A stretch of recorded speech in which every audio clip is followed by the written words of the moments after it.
আসসালামু আলাইকুম। এই জীবন রাখার মৃত্যু ভালো। আসলে এই কথাটা আমরা কেন বলছি?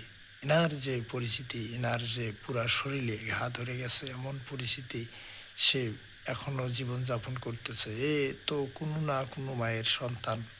আসলে আমরা যদি বলতে চাই এদের যে কষ্ট, দুঃখ, হয়তো আমরা এদেরকে দান করি ৳১০, ৳৫ দান করি।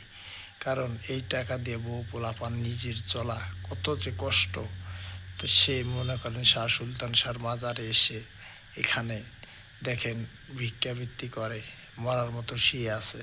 তাহলে এই জীবনটার কাছে মৃত্যু ভালো। আল্লাহ এদের রক্ষা করো। এদের যে পরিচিতি, এই পরিস্থিতির থেকে এদের নিয়ে যাওয়াই আমি মনে করি ভালো হবে আল্লাহ। কারণ এদের কষ্ট তুমি সব ভালো জানো। কারণ এরা অসহায়, নিরুপায়। এরা কামাই করে খাইতে পারবে না। মানুষের দুয়ারে হাত পেতে মানুষের কাছে যাইতেও পারে না। এই যে মরার মতো শুয়ে আছে দেখেন। তা আসলে আপনারা যদি ভিডিওটা ভালো লাগে অবশ্যই লাইক, শেয়ার করবেন। ধন্যবাদ।